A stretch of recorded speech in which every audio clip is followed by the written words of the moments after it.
আচ্ছা দেখেন, তাহলে স্লিউ রেটটা আবার আমি বলতেছি, সেটা হচ্ছে আমার ইনপুট ফ্রিকোয়েন্সি রেসপন্সে আমার আউটপুটটা কত দ্রুত চেঞ্জ হতে পারে, এটার মেজারমেন্টটাই হচ্ছে আমার স্লিউ রেট। তাহলে আমার স্লিউ রেটের সিগনিফিকেন্সটা কি, মানে স্লিউ রেটটা আমার দরকার কেন?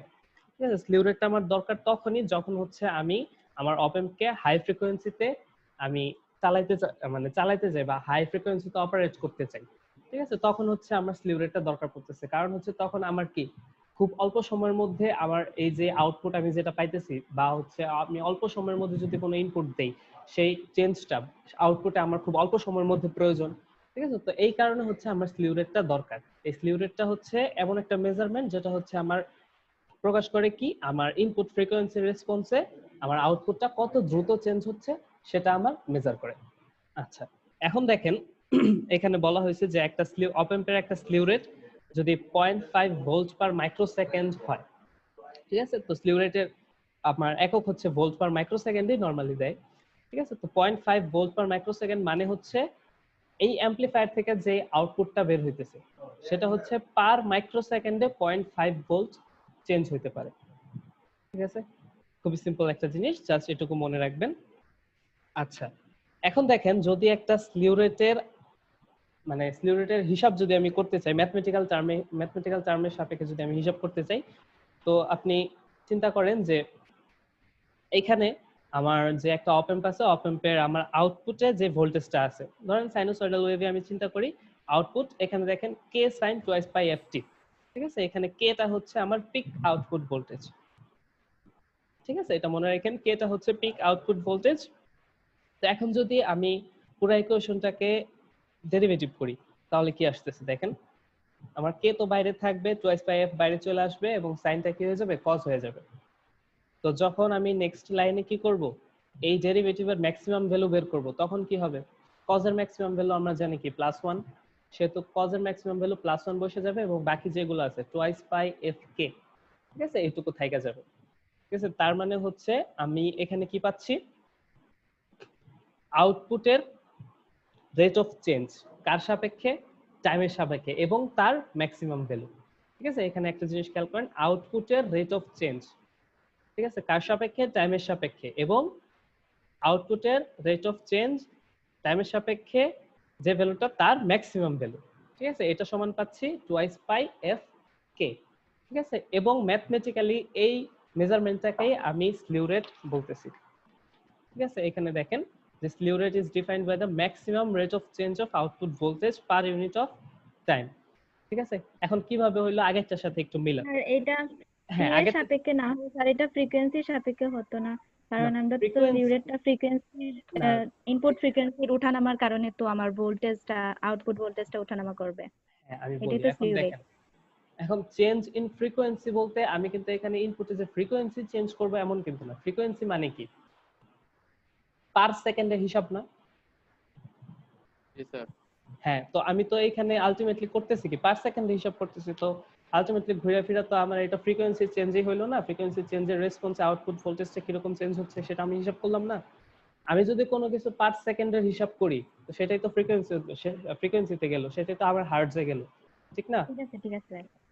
সেটাই। আচ্ছা, এখন দেখেন তাহলে এটা মানে আপনার আগের সংজ্ঞার সাথে মিলান। এখানে হচ্ছে আমার যে আউটপুট ভোল্টেজটা ছিল, ঠিক আছে, সেটার রেট অফ চেঞ্জ, ঠিক আছে, এবং রেট অফ চেঞ্জের ম্যাক্সিমাম ভ্যালু। ঠিক আছে, ম্যাক্সিমাম ভ্যালু মানে কি, এটা কত দ্রুত চেঞ্জ হতে পারে এবং চেঞ্জ হতে হতে সর্বোচ্চ কত যাইতে পারে। ঠিক আছে, এবং এই ভ্যালুটাকেই আমি ম্যাথমেটিক্যালি কি বলতেছি, স্লিউ রেট বলতেছি, এবং এখানেও একক কি, ভোল্টস পার মাইক্রোসেকেন্ড। ঠিক আছে, আচ্ছা, এখানে আপনার লেখা আছে কে অথবা ভিপি কে, যেটাই লিখেন আপনি, এটা হচ্ছে পিক আউটপুট ভোল্টেজ। আমি একটু আগে আবার বললাম, একটু আগে বলছিলাম আবার বললাম এখন। আচ্ছা, এখন দেখেন তো ক্যালকুলেশনের সুবিধার্থে এখানে আপনার এই যে টুয়াইস পাই এফ কে আছে, বা হচ্ছে রেট অফ চেঞ্জ যেটা, ঠিক আছে, এখন টুয়াইস পাই এফ কেও বলতে পারেন অথবা এই যে টোটাল রেট অফ চেঞ্জটা বলতে পারেন। এই রেট অফ চেঞ্জটাকে স্লিউ রেটের চাইতে কম রাখা হয়, কি কারণে, ডিস্টরশন প্রিভেন্ট করার জন্য।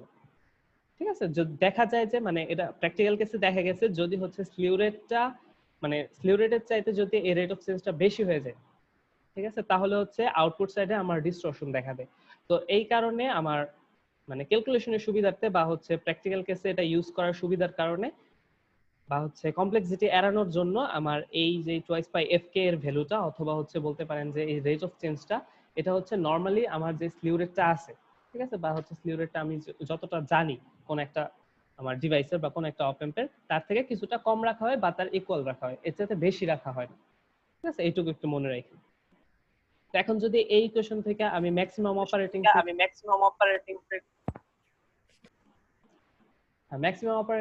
অপারেটিং ফ্রিকোয়েন্সিটা যদি আমি বের করতে চাই, ঠিক আছে, তাহলে কি কি হবে?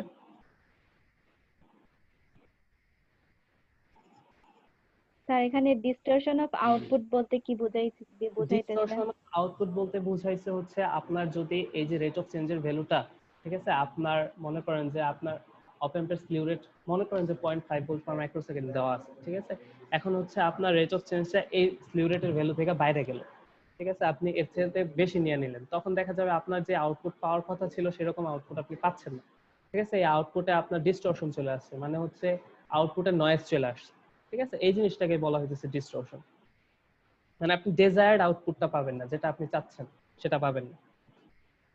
আচ্ছা, এখন দেখেন এই ইকুয়েশন থেকে যদি আমি ম্যাক্সিমাম অপারেটিং ফ্রিকোয়েন্সি বা হচ্ছে এফ ম্যাক্সটা বের করতে চাই, তাহলে জাস্ট কি এই টোয়াইস পাই কে টা কি স্লিউ রেটের নিচে চলে যাবে, ঠিক আছে, অথবা যদি আমি ওমেগা ম্যাক্স বের করতে চাই তাহলে কি এই টোয়াইস পাইটা এখানে এসে গুণ হয়ে যাবে, টোয়াইস পাই এফ সমান সমান ওমেগা আমরা জানি, ঠিক আছে, তাহলে এখান থেকে দুইটা ইকুয়েশন পেলাম যেটা দিয়ে ম্যাথ আসবে, ঠিক আছে, তাহলে ওমেগা ম্যাক্স সমান সমান আমার কি দাঁড়াইলো, স্লিউ রেট ডিভাইডেড বাই কে অথবা হচ্ছে ভিপি কে, যেটা হচ্ছে আমার পিক আউটপুট ভোল্টেজ, ঠিক আছে, বুঝতে পারছেন এইটুকু পর্যন্ত? স্যার কে বাই ভিপি কে, ভিপি বলতে ভিপি কে কি স্যার এখানে? কে বাই না, কে অথবা, মানে কেও লিখতে পারেন অথবা ভিপি কেও লিখতে পারেন। মানে এটা প্রকাশ করার হ্যাঁ হ্যাঁ, প্রকাশ করা, প্রসেস। এটা জাস্ট সিম্বল একটা, আর কিছু না। এক বইয়ে কে কে দিয়া লিখছে, এক বইয়ে ভিপি কে দিয়া লিখছে, আপনারা যেটা চান সেটাই লিখতে পারবেন, কোনো সমস্যা নেই, ঠিক আছে, তাহলে ইকুয়েশন বুঝছেন? জি স্যার। জি স্যার। স্যার এটার দরকারটা কি জন্য? কোনটা, স্লিউ রেটের? জি স্যার।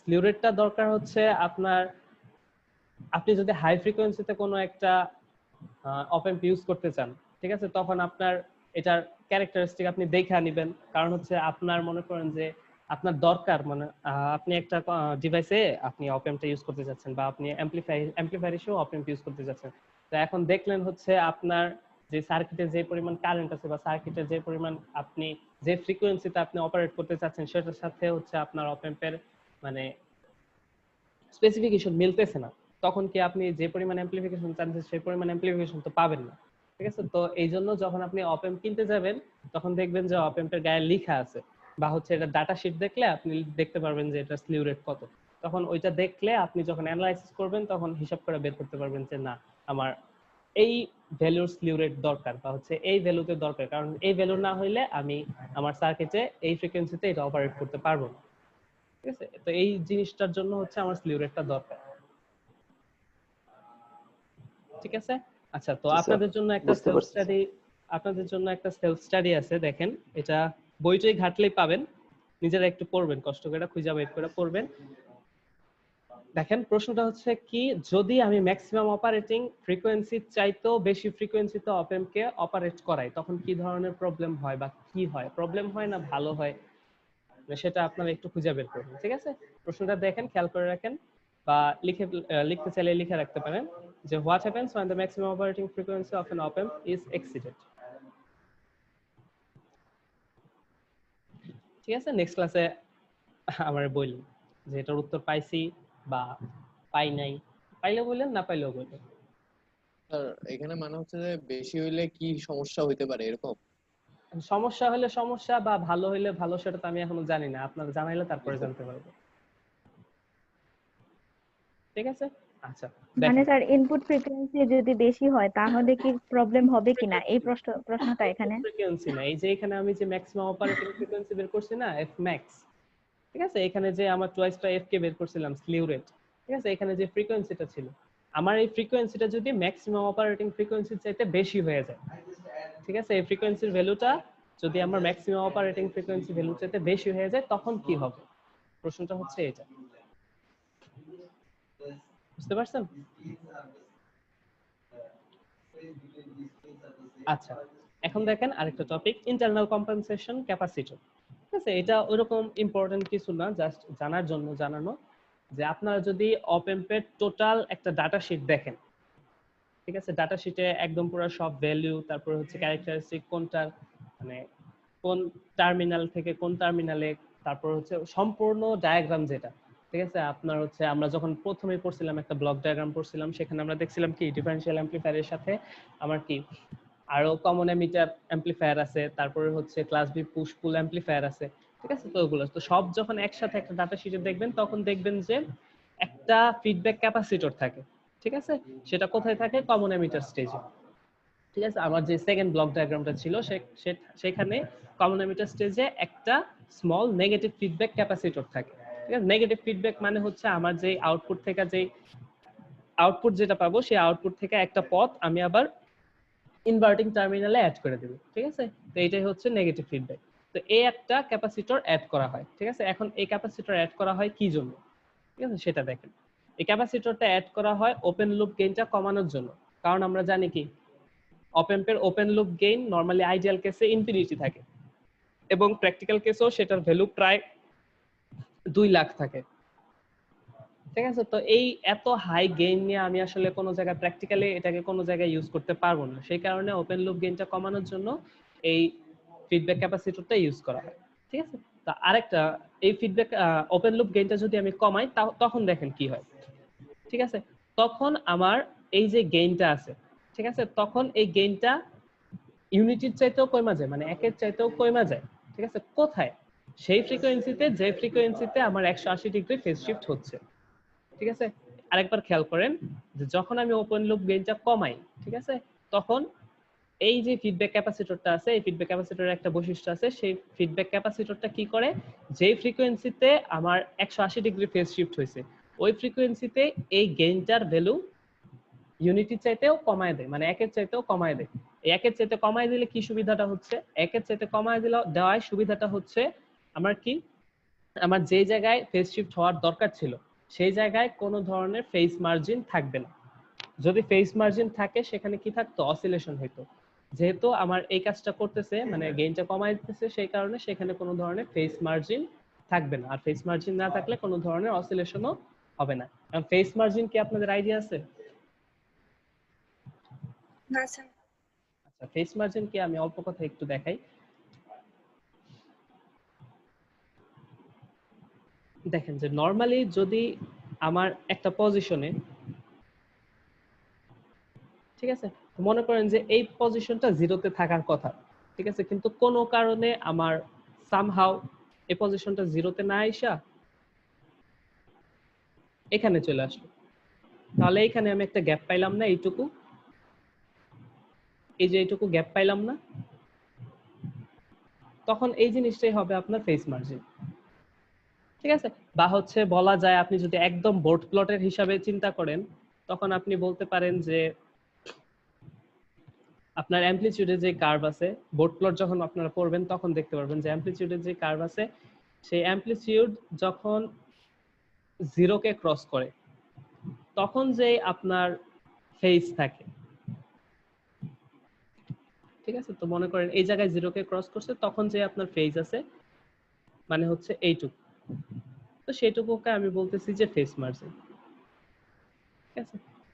তো যেটা হচ্ছে আপনার এখন দরকার, এখন যতটুকু দরকার সেটাকে বোঝা রাখেন যে আপনার যদি এইখানে গেইনটা না কমানো হয় তখন হচ্ছে যেই জায়গায় আমার ফেজ মার্জিন মানে হচ্ছে যেই ফেজটা আমার জিরোতে থাকার কথা ছিল সেই ফেজটা জিরোতে থাকবে না, মানে হচ্ছে এই জায়গায় এই পজিশনে আমার এখানে জিরো থাকা দরকার ছিল সেই জায়গায় জিরোতে থাকবে না, দেখা যাবে যে এখানে চলে আসছে অথবা উপরে চলে গেছে, এই কারণ এরকম কোনো সমস্যা হবে, ঠিক আছে। তো এই ক্যাপাসিটরটা ইউজ করলে এই ধরনের কোনো সমস্যা হয় না।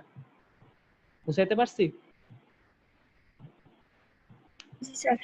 আচ্ছা, তো এইটুকু স্যার এই জানলে সমস্যা হলে কি হবে স্যার? মানে যদি এরকম চেঞ্জ হয়ে যায় তাহলে প্রবলেম কি হবে? এই সমস্যা হলে আপনার যেরকম আউটপুট আপনি চাইতেছিলেন, এখন মনে করেন আপনার আউটপুট পাওয়ার কথা ছিল 180 ডিগ্রি ফেজ শিফটে, ঠিক আছে, এখন যদি এরকম সমস্যা হয় তাহলে 180 ডিগ্রি ফেজ শিফটে আপনি তো আউটপুটে সেই ভ্যালুটা পাচ্ছেন না, ঠিক আছে, ভ্যালু চেঞ্জ হয়ে গেল না, বা হচ্ছে আপনার টোটাল আউটপুটটা শিফট হয়ে গেল না একদিকে, ঠিক আছে, তো আউটপুটের ক্যারেক্টারিস্টিকই তো চেঞ্জ হয়ে গেল। বুঝতে পারছেন? তো তখন দেখা যাবে যে আপনি আউটপুটে এই জায়গায় কোনো জায়গায় ইউজ করলে দেখা যাবে যে যেরকম রেজাল্ট চাচ্ছিলেন সেরকম হইতেছে না, বা হচ্ছে স্পিকারে দিলে দেখা যাবে যে নয়েজ হইতেছে অথবা আগে পরে আসতেছে এরকম। ঠিক আছে, আচ্ছা, তো এখন দেখেন এখানে জাস্ট আর কিছু লেখা নেই, এখানে হচ্ছে ক্যাপাসিটরের কারেন্টের ভ্যালু দেওয়া আছে, এটা আপনারা জানেন যে ক্যাপাসিটরের কারেন্টের ভ্যালু হচ্ছে সি ডিভিসি বাই ডিটি। তো সেখান থেকে ডিভিসি বাই ডিটি থেকে আপনি আইসি ডিভাইডেড বাই সি। এখন যদি আপনাকে ছোট একটা ম্যাথ দেয়া দেয়, যে বলা থাকে যে ইন্টারনাল ক্যাপাসিটি কম্পেনসেশন ক্যাপাসিটরের মান দেওয়া আছে, ঠিক আছে, সি এর ভ্যালু দেওয়া আছে, ঠিক আছে, তো আপনাকে যদি বলে দেয় বা আবার কারেন্টের ভ্যালু দিয়ে দিছে, আপনাকে যদি বলে যে ভোল্টেজটা বের করতে ক্যাপাসিটর অ্যাক্রসে, অথবা যদি বলে যে ডেরিভেটিভটা বের করতে, আপনি পারবেন না বের করতে। জাস্ট হচ্ছে সিম্পল ক্যাপাসিটরের ফর্মুলা, ক্যাপাসিটরের কারেন্টের ফর্মুলা, ক্যাপাসিটরের ভোল্টেজের ফর্মুলা, আর কিছু না।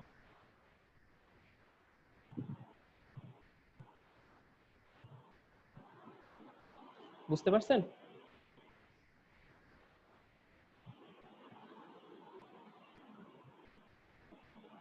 জি স্যার। আচ্ছা, যদি বুঝতে পারেন তাহলে আমরা কিছু ম্যাথ করি, ঠিক আছে।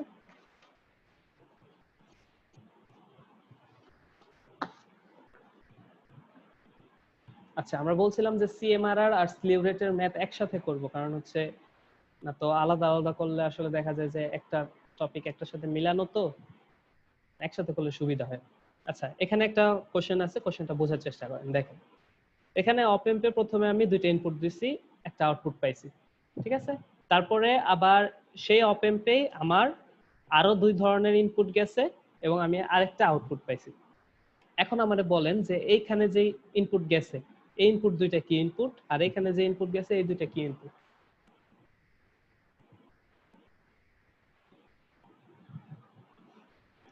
দেখেন একটু খেয়াল স্যার করেন। প্রথমটা হ্যাঁ, প্রথমে এই জায়গায় আমি যে প্রথমটা ইনপুট, ডিফারেনশিয়াল। প্রথমটা হচ্ছে ডিফারেনশিয়াল ইনপুট, কারণ হচ্ছে ডিফারেনশিয়াল। ডিফারেনশিয়াল মোড ইনপুট, কারণ হচ্ছে একটা ফেজ আরেকটা ফেজের সাথে কি 180 ডিগ্রি ডিফার করতেছে, ঠিক আছে। প্রথমটা পজিটিভ ভ্যালু থেকে শুরু হলে পরেরটা নেগেটিভ ভ্যালু থেকে শুরু হচ্ছে। আর এখানে যে ইনপুটটা আছে সেটা হচ্ছে কমন মোড ইনপুট, মানে হচ্ছে কমন মোড। হ্যাঁ, কমন মোড ইনপুট বলতে পারেন যে এটা জাস্ট একটা কোনো একটা নয়েজ বা হচ্ছে ইন্টারফারেন্স টাইপ সামথিং, ঠিক আছে। আচ্ছা, তো আমি যদি এখন প্রথম কেসে হিসাব করি, প্রথম কেসে যদি আমি ইনপুট বের করতে চাই, তাহলে প্রথম কেসে আমার ইনপুটটা কি হবে, দুইটার কি difference, just v1 minus v2। তো v1 মাইনাস v2 যদি আমি বের করি কত পাবো, 1 মিলি ভোল্ট পাবো,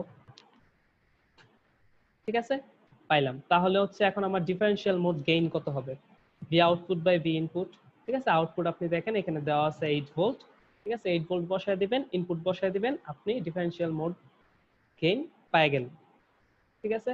তারপরে 2 নাম্বার ফিগারের জন্য আপনি, স্যার হ্যাঁ বলেন। স্যার কমন মোডে তো আমরা ইন্টেনশনালি ইনপুট দিই না, তাহলে হ্যাঁ, স্যার আমি যে নয়েজটা যে যাচ্ছে সেটার মান যে 1 মিলিভোল্ট সেটা কিভাবে বোঝা যায়? হ্যাঁ, এখানেও কিন্তু আমি ইন্টেনশনালি কোনো ইনপুট দেই নাই। ধরেন এইখানে হচ্ছে আপনার দুইটা ইনপুটে 1 মিলি ভোল্টের নয়েজ অ্যাড হয়েছে, বুঝতে পারছেন? আপনার বোঝার সুবিধার্থে এটা অ্যাড চিন্তা করেন, হয়েছে যে স্যার, স্যার 1 মিলিভোল্ট অ্যাড হয়েছে সেটা কিভাবে বোঝা যায়? সেটা কিভাবে আপনার বুঝবো যে 1 মিলিভোল্ট নাকি 2 মিলিভোল্ট? না, আপনার বোঝা লাগবে না, সেটা ম্যাথ করার সময় ম্যাথে দেওয়াই থাকবে, কারণ হচ্ছে ভ্যালু না দেওয়া থাকলে তো আপনি করতে পারবেন না, ঠিক আছে। এখানে অ্যাজিউম করে নেওয়া হয়েছে যে 1 মিলি ভোল্টের আমার নয়েজ অ্যাড হয়েছে, ঠিক আছে। ভ্যালু দেওয়া না থাকলে তো আসলে ম্যাথ করতে পারবেন না, ঠিক না। তো এখানে ভ্যালু দিয়ে দিছে যে 1 মিলি ভোল্ট, 1 মিলি ভোল্টের নয়েজ আমার দুইটা ইনপুট টার্মিনালে অ্যাড হয়েছে, বুঝতে পারছেন? তো স্যার প্র্যাকটিক্যালি কিভাবে বোঝা যায়?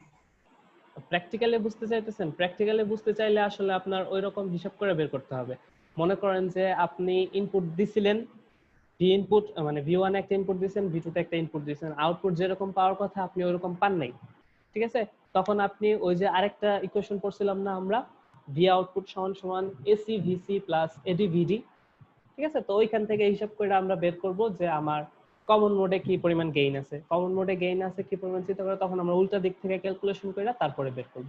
সেম টাইপের একটা ম্যাথ করব, তখন সেটা করার সময় হালকা একটু আইডিয়া হবে। ঠিক আছে, একটু ধৈর্য ধরেন, আমরা একটু পরেই করবো এটা। আচ্ছা দেখেন তো কমন মোড ইনপুটের ক্ষেত্রে তখন কি হইতেছে, আমার ইনপুটটা কি হবে, হাফ v1 প্লাস v2, আমরা জানি এই ফর্মুলাটা। ঠিক আছে, তো হাফ এর পরে তারপরে কি জাস্ট v1 আর v2 যেহেতু আমরা জানি 1 মিলিভোল্ট করে বসাইলাম, আলটিমেটলি রেজাল্ট আমরা ইনপুটে কি পাচ্ছি 1 মিলিভোল্ট। তো সেম কমন মোড গেইন আমরা বসাবো, আউটপুট এখানে ছিল আমাদের 12 মিলিভোল্ট। ঠিক আছে, তো 12 মিলিভোল্ট বসাবো এবং ইনপুটটা 1 মিলিভোল্ট ছিল। তো আমার কমন মোড গেইন কত পাইতেছি আমরা 12। ঠিক আছে, তো এখন আমি ডিফারেনশিয়াল মোড গেইন পেয়ে গেছি, কমন মোড গেইন পেয়ে গেছি, তাহলে সিএমআরআর বের করতে পারবো না? সিএমআরআর সমান সমান আমরা জানি differential mode gain divided by common mode gain. ঠিক আছে, তো 8000 ডিভাইডেড বাই 12 পেয়ে গেলাম। ঠিক আছে, এখন যদি আমারে বলে যে সিএমআরআর কে ডেসিবেলে প্রকাশ করতে, পারবো না। ডেসিবেলের জাস্ট ফর্মুলাতে বসায় দেব সিএমআরআর ভ্যালুটা, 20 log 10 সিএমআরআর ভ্যালুটা এখানে বসায় দেয়া, ক্যালকুলেটরে ক্যালকুলেশন করলে আমরা ডেসিবেলে সিএমআরআরটা পেয়ে যাব। ম্যাথটা ক্লিয়ার নাকি কোনো সমস্যা আছে কারোর? Clear sir? জি স্যার, বুঝতে পারছি স্যার। আচ্ছা, যদি বুঝতে পারেন তাহলে আমরা আরেকটা ম্যাথ করি। দেখেন এখানে দেওয়া আছে কি ডিফারেনশিয়াল মোড গেইন দেওয়া আছে। ঠিক আছে, এখানে ডিফারেনশিয়াল মোড গেইন দেওয়া আছে, সিএমআরআর দেওয়া আছে 90 ডেসিবেল। ঠিক আছে, আমার বের করতে বলছে কি কমন মোড গেইন কত। এখানে খেয়াল করেন, আপনি যদি শুরুতেই ডিফারেনশিয়াল মোড গেইন আর কমন মোড গেইন দেখা সরাসরি এই ইকুয়েশনে বসায় দেন তাহলে কিন্তু ভুল হবে, কারণ হচ্ছে এখানে সিএমআরআরটা ডেসিবেলে দেওয়া আছে। ঠিক আছে, এটা খেয়াল করতে হবে। ঠিক আছে, তো সেকেন্ড ম্যাথটা রিপিট করতেন। হ্যাঁ, সেকেন্ড ম্যাথটাই বলতেছি। এই যে দেখেন এখানে ডিফারেনশিয়াল মোড গেইন দেওয়া আছে, ঠিক আছে, সিএমআরআর দেওয়া আছে, আপনার বের করতে হবে কমন মোড গেইন। ঠিক আছে, এখানে খেয়াল করেন সিএমআরআরটা কিন্তু সরাসরি এরকম রেশিও আকারে দেওয়া নাই। ঠিক আছে, এটা কিন্তু ডেসিবেলে দেওয়া আছে। এটা যেহেতু ডেসিবেলে দেওয়া আছে তাহলে আবার ডেসিবেলের ইকুয়েশন থেকে হিসাব করা শুরু করতে হবে। ঠিক আছে, এই কারণে ডেসিবেলের হিসাব থেকে শুরু করা হয়েছে। তার মানে ডেসিবেলের সিএমআরআর আমরা কি জানি 20 log 10 ইনটু সিএমআরআর। তো এটা সমান সমান দেওয়া আছে কত 90। ওকে, তো আমরা বসাইলাম 90। ঠিক আছে, তাহলে হচ্ছে এই 20 দিয়ে যদি ডিভাইড করি এবং তারপরে হচ্ছে জাস্ট অ্যান্টি লক করি তাহলে আমরা সিএমআরআর এর ভ্যালু পাওয়া যাবে। ঠিক আছে, এখন যদি সিএমআরআর এর ভ্যালু পেয়ে গেছি, এখন সিএমআরআর এর ভ্যালু জানি, ডিফারেনশিয়াল মোড গেইন জানি, তাহলে হচ্ছে আমি কমন মোড গেইন বের করতে পারবো না? জাস্ট হচ্ছে এখন ওই ইকুয়েশনে বসাই দিই। ঠিক আছে, তো বসায় দিলে হচ্ছে আমি কমন মোড গেইন পেয়ে যাব। ঠিক আছে, সিম্পল ম্যাথ, ছোট ম্যাথ, জাস্ট ফর্মুলাগুলো মনে রাখতে পারলেই চলে। ঠিক আছে, তারপরে আরেকটা ম্যাথ দেখেন সিএমআরআর এর। দেখেন এখানে দেওয়া আছে যে আমার দুইটা ইনপুট দেওয়া আছে, একটা হচ্ছে 150 মাইক্রোভোল্ট আর একটা হচ্ছে 140 মাইক্রোভোল্ট। ঠিক আছে, তো ডিফারেনশিয়াল মোড গেইন দেওয়া আছে আমার 4000 আর সিএমআরআর দেওয়া আছে প্রথম কেসে হচ্ছে 100, পরের কেসে হচ্ছে 10 টু দি পাওয়ার 5। ঠিক আছে, মানে হচ্ছে দুইবার বের করা লাগবে, দুইবার আউটপুট ভোল্টেজ বের করা লাগবে। ঠিক আছে, তাই আমি প্রথমে হিসাব করি। এখন আপনি দেখেন এখানে একটা জিনিস চিন্তা করেন, এখানে আমার দুইটা ইনপুট দেওয়া আছে, এখন আমি কিন্তু এখানে বলতে পারতেছি না এই দুইটা যে ডিফারেনশিয়াল মোড ইনপুট, আবার এমনিও বলতে পারতেছি না এখানে যে কমন মোড ইনপুট আমার অ্যাড আছে কি নাই।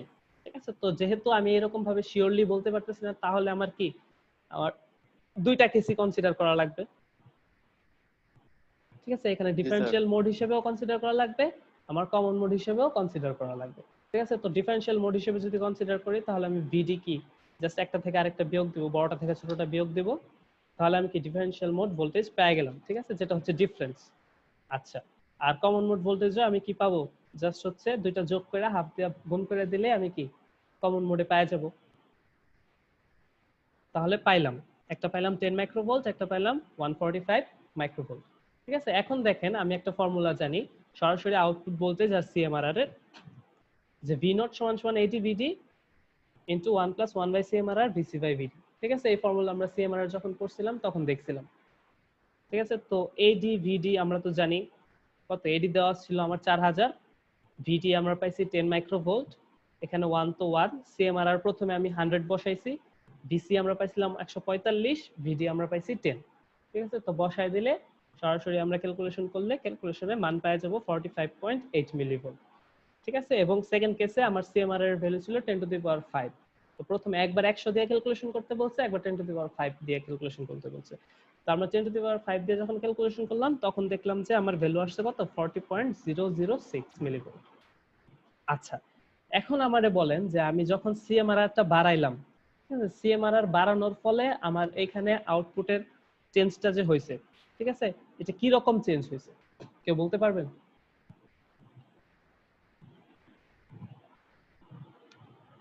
আউটপুট কমে গেছে। আউটপুট কমে গেছে এবং আউটপুটটা কিন্তু কি হয়েছে, নয়েজলেস হয়েছে। কি কারণে? আপনি একটা জিনিস চিন্তা করেন, আমার ডিফারেনশিয়াল অ্যাম্পলিফায়ারের মেইন মানে আউটপুটটা কি?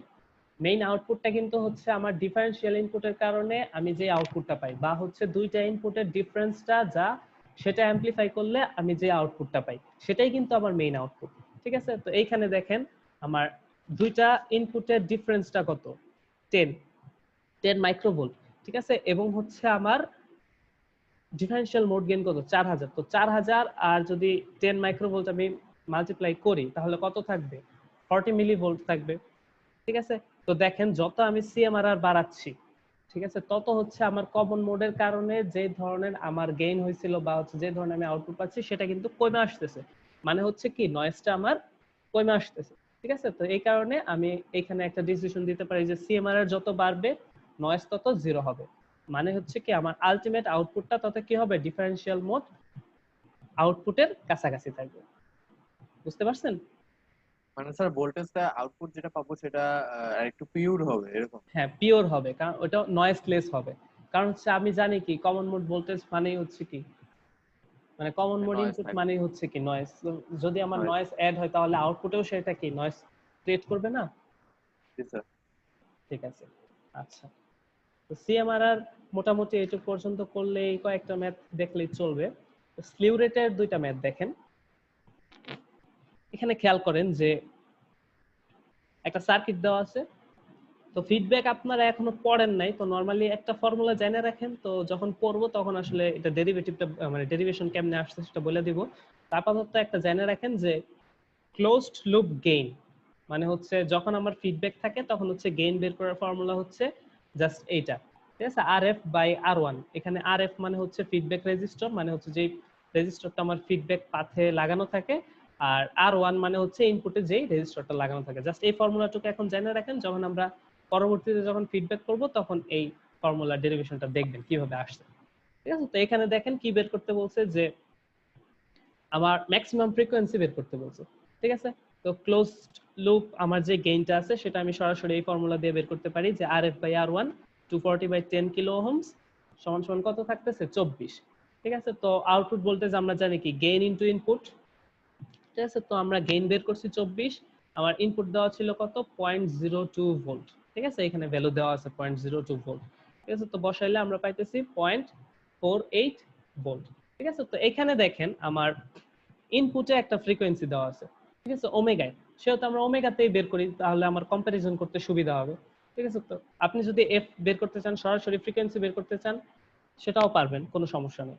ঠিক আছে, তো যেহেতু এখানে ওমেগা দেওয়া আছে আমার কম্পারিজনের সুবিধার জন্য আমি ওমেগাই বের করতেছি। ঠিক আছে, তো অ্যাঙ্গুলার ফ্রিকোয়েন্সি তখন কত আসতেছে, স্লিউ রেট ডিভাইডেড বাই কে, মানে এই কে হচ্ছে আমার পিক আউটপুট ভোল্টেজ যেটা। এখানে তো আর কোনো মানে সাইনোসয়েডাল ইনপুট তো নাই, মানে সরাসরি ভ্যালু দেওয়া আছে, এই কারণে এই ভ্যালুটাকে আমি পিক আউটপুট ভোল্টেজ হিসেবে কনসিডার করতেছি। সো হচ্ছে এই ভ্যালুটা যত পাইছি সেটা 0.5 ডিভাইডেড বাই 0.48 সমান সমান হচ্ছে এখানে আমি একটা আউটপুট পাইছি। এখন দেখেন আমার যে ম্যাক্সিমাম ফ্রিকোয়েন্সি, ঠিক আছে, এই ম্যাক্সিমাম ফ্রিকোয়েন্সি কত আছে, 1.18 × 10⁶ রেডিয়ান পার সেকেন্ড। ঠিক আছে, আর আমার এখানে ইনপুট ফ্রিকোয়েন্সি কত ছিল, 300 × 10⁻³ রেডিয়ান পার সেকেন্ড। সুতরাং আমি এখানে একটা ডিসিশন দিতে পারি না যে আমার ইনপুট ফ্রিকোয়েন্সিটা কি আছে, ম্যাক্সিমাম ফ্রিকোয়েন্সির চাইতে কম আছে। ঠিক আছে, মানে হচ্ছে signal frequency is less than maximum value. তার মানে কি আমার এখানে কোনো ধরনের ডিস্টরশন থাকবে না। যদি আমার এখানে ইনপুট ফ্রিকোয়েন্সিটা বেশি হয়ে যাইতো, ঠিক আছে, ম্যাক্সিমাম ফ্রিকোয়েন্সির চাইতে, তাহলে এখানে আমার ডিস্টরশন আসতো। ঠিক আছে, যেহেতু হচ্ছে ইনপুট ফ্রিকোয়েন্সিটা ম্যাক্সিমামের চাইতে কম আছে সেহেতু এখানে কোনো ধরনের ডিস্টরশন আসবে না। বুঝতে পারছেন? জি স্যার। আচ্ছা, তো লাস্ট আরেকটা ম্যাথ দেখেন, যেহেতু সময়ও শেষ হয়ে আসছে। তো এখানে একটা সার্কিট দেওয়া আছে, ঠিক আছে, এখানে স্লিউ রেটও দেওয়া আছে 0.5 ভোল্ট পার মাইক্রোসেকেন্ড। ঠিক আছে, জাস্ট এখানে বলছে ম্যাক্সিমাম অপারেটিং ফ্রিকোয়েন্সি বের করতে। ঠিক আছে, এখানে দেখেন আলাদা কোনো ইনপুটের ভ্যালু কিন্তু দেওয়া নাই। ঠিক আছে, তো এখানে সরাসরি ইনপুট হচ্ছে আমার এই 10 ভোল্ট। ঠিক আছে, এই 10 ভোল্ট মানে ডিসি বায়াসিং যেটা করা আছে এটাই হচ্ছে কিন্তু আমার এই অপ এম্পের ইনপুট, আলাদা আমি কোনো ইনপুট দেই নাই। ঠিক আছে, তো যখন এরকম কেস থাকবে তখন আপনার কনসিডার করতে হবে যে আমার যেই সরাসরি ডিসি ভোল্টেজটা আসছে এই ডিসি ভোল্টেজটা আমার এখানে ইনপুট। আবার এখানে একটা কথা আছে, আমার যে ডিসি ভোল্টেজটা আমি ইনপুট দিছি সেই ভোল্টেজটা কিন্তু সরাসরি এই অপ এম্প পাবে না, সে ভোল্টেজটা স্যাচুরেশনে যাওয়া পর্যন্ত অপেক্ষা করতে হবে আপনাকে। তো আলটিমেটলি আপনার স্যাচুরেটেড ভোল্টেজ নিয়ে কাজ করতে হবে। এখানে স্যাচুরেটেড ভোল্টেজ যত হবে সেটাই হচ্ছে আপনার কি হবে, আপনার পিক আউটপুট ভোল্টেজ হবে। ঠিক আছে, তো এখানে স্যাচুরেটেড ভোল্টেজ বের করার জন্য আপনার হচ্ছে যে সাপ্লাই ভোল্টেজ থাকে সেটা থেকে সবসময় 2 ভোল্ট বিয়োগ করা লাগে। ঠিক আছে, যখন আপনার আউট মানে আপনি ইনপুটে অন্য ধরনের কোনো ইউজ করবেন, কোনো ধরনের ইনপুট ইউজ করবেন না, তখন হচ্ছে এইভাবে হিসাব করবেন। যখন হচ্ছে আপনার ডিসি ভোল্টেজটাই কি আপনার একমাত্র ভোল্টেজ সোর্স। ঠিক আছে, তো 2 ভোল্টেজ যদি আমি 10 ভোল্ট থেকে বাদ দিই তখন থাকবে কি 8 ভোল্ট, আর এই 8 ভোল্টে হবে কি আপনার পিক আউটপুট ভোল্টেজ। ঠিক আছে, আচ্ছা, তো তখন হচ্ছে জাস্ট সিম্পলি ফ্রিকোয়েন্সি বের করবেন। তো দেখেন ফ্রিকোয়েন্সি যদি আমি বের করি সব কিছু বসে 9.95 কিলোহার্টজ আসতেছে। বুঝতে পারছেন? জি স্যার। আচ্ছা, এখন যদি আমি এই যে পিক ভ্যালু যেটা আছে সেটা যদি আরো কমায় দিই, ঠিক আছে, 8 ভোল্ট না করে যদি আমি 0.1 ভোল্ট করি, তখন দেখেন ভ্যালুটা আবার কি হয়ে যাবে, বাইরে যাবে। তো এখান থেকে আমি একটা ডিসিশন দিতে পারি যে আমার অপ এম্পটাকে যদি আমি হাই ফ্রিকোয়েন্সিতে অপারেট করাতে চাই, ঠিক আছে, তখন হচ্ছে আমার অপ এম্পটা যদি আমি হাই ফ্রিকোয়েন্সিতে অপারেট করাই তখন হচ্ছে সেই অপ এম্পটাকে আমার স্মল সিগন্যাল অ্যাম্পলিফায়ার হিসেবে ইউজ করাটাই বেটার। মানে হচ্ছে আমি কম ভ্যালুর সিগন্যাল ইনপুট হিসেবে নিলে আমি এটাকে হাই ফ্রিকোয়েন্সিতে অপারেট করাতে পারি। যদি আমি বেশি সিগন্যাল নেই মানে বেশি ভ্যালুর সিগন্যাল নেই তখন সেটা কম ফ্রিকোয়েন্সিতে অপারেট করে। ঠিক আছে, বুঝতে পারছেন?